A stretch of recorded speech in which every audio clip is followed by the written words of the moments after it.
Fala pessoal, aqui é o Guilherme Silveira, professor de Biologia, e eu tô aqui hoje para resolver mais uma questão do Enem com vocês, para que vocês possam mandar super bem na prova de Ciências da Natureza. Não deixa de se inscrever aqui no canal, ativar o sininho para você ficar por dentro de tudo que está rolando de Biologia, Física e Química. Hoje eu separei uma questão de impacto ambiental para a gente poder fazer. Aliás, é uma questão que trata de um impacto ambiental que já apareceu bastante na prova do Enem e que tem chance de aparecer novamente, então é muito importante que vocês fiquem ligados nesse assunto.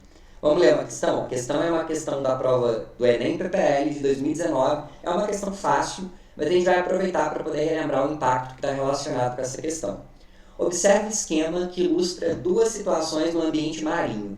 Então, se vocês observarem o esquema, aqui eu tenho nesse esquema o lado A, e no lado A eu consigo observar menor fluxo de nutrientes, eu ainda tenho oxigenação na água, ainda tem peixe presente ali. Enquanto do lado B, eu consigo observar aqui que está havendo a entrada de nutrientes nesse ecossistema. Tanto é que eu tenho uma comunidade de fitoplâncton muito grande aqui. Então, teve uma explosão de microalgas que compõem o fitoplâncton, e eu já não tenho mais oxigênio presente nessa água, tanto é que tem até um peixinho morto aqui, se você observar. Então, eu tenho ali morte de organismos aeróbios, porque está faltando oxigênio nesse ambiente que teve ali excesso de nutrientes entrando nele, no lado B do esquema. Qual é o processo responsável pela diminuição da concentração de oxigênio no lado B do esquema, que consequentemente leva à morte de alguns organismos que dependem desse oxigênio? Letra A, lixiviação. Letra B, eutrofização. Letra C, volatilização. Letra D, fermentação. E letra E, bioacumulação. Bom, para a gente poder resolver essa questão, eu gostaria de mostrar para vocês essa imagem aqui, pessoal. Essa imagem, nela, a gente consegue ver um ecossistema aquático com a água bem esverdeada. Isso acontece por uma reprodução excessiva de microalgas presentes ali naquele ambiente. Algas se reproduzem de maneira excessiva, algumas plantas aquáticas também. Mas o que gera esse desequilíbrio no ecossistema aquático que faz com que eu tenha uma explosão ali na população, principalmente nas populações de algas desse ecossistema? A resposta é o excesso de nutrientes, especialmente nutrientes como nitrato e fosfato.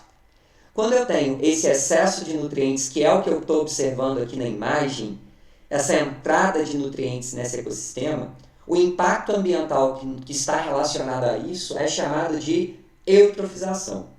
Agora fica fácil de resolver a questão, né? Vocês já sabem, então, que a eutrofização é um impacto que está relacionado com o excesso de nutrientes na água. A questão é, por que esse excesso de nutrientes gera esse desequilíbrio? De onde vêm esses nutrientes? E por que vai haver a diminuição da concentração de oxigênio, como o comando da questão está chamando a atenção para a gente? Bom, para a gente poder entender isso, eu montei aqui um esquema que vai ajudar a gente a relembrar a eutrofização. Lembra que um ambiente eutrofizado é aquele ambiente que tem excesso de nutrientes. Para começo de conversa, pessoal, esses nutrientes ele pode vir ali do despejo, por exemplo, de fertilizantes químicos na água. Fertilizantes esses que vêm, por exemplo, da agricultura. Então, a partir do momento que eu tenho muito nitrato e muito fosfato ali no ecossistema aquático, isso favorece essa reprodução excessiva de algas e plantas, especialmente na região superficial. À medida que essas algas que estão na região superficial se multiplicam, elas acabam alterando a cor da água e dificultando a passagem de luz. Se a luz não entra, as algas que estão nas camadas mais profundas acabam morrendo, porque se não tem luz, elas não fazem fotossíntese e morrem. Essa morte de algas ali das camadas mais profundas aumenta a quantidade de matéria orgânica morta ali naquele ecossistema aquático.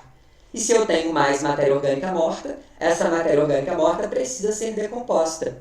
Bactérias aeróbicas vão fazer a decomposição daquelas algas que morreram porque não está entrando luz.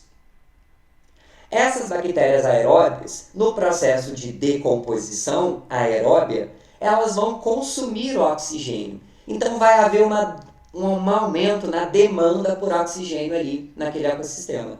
Demanda bioquímica por oxigênio.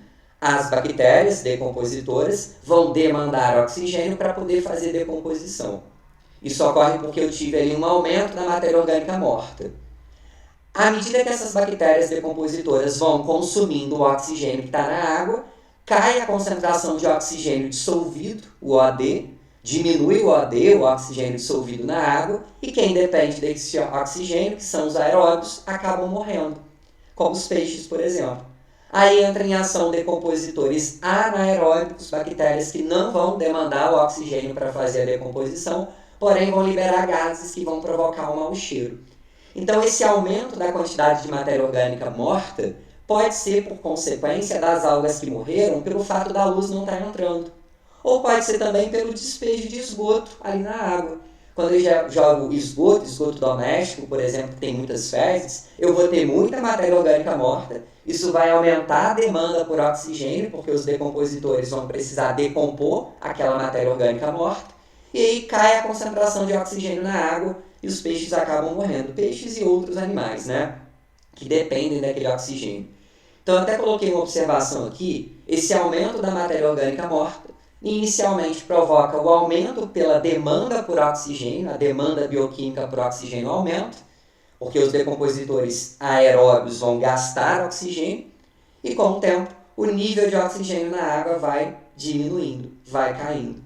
Voltando para a questão, olha aqui, a gente consegue ver exatamente isso. Um excesso de nutrientes na água, eu tenho ali fitoplâncton em grande quantidade, olha lá, na superfície, atrapalhando a entrada da luz, e com o passar do tempo vai diminuindo a oxigenação da água à medida que vai havendo consumo desse oxigênio pelos decompositores que degradam quem morreu. Então esse excesso de nutrientes gera todo um desequilíbrio ali no ecossistema. Qual é o processo então responsável pela diminuição da concentração de oxigênio ali? Esse processo então é a letra B, eutrofização. Beleza, galera? Bom, pessoal, espero que vocês tenham gostado bastante da questão que a gente resolveu aqui agora, né? Uma questãozinha que trata sobre o assunto de eutrofização. A gente se encontra numa próxima aula para resolver mais questões, então, relacionadas à biologia na prova do Enem. Não se esqueça de se inscrever aqui, ficar ligado em tudo que está rolando, e a gente se encontra numa próxima. Abraço, galera. Valeu!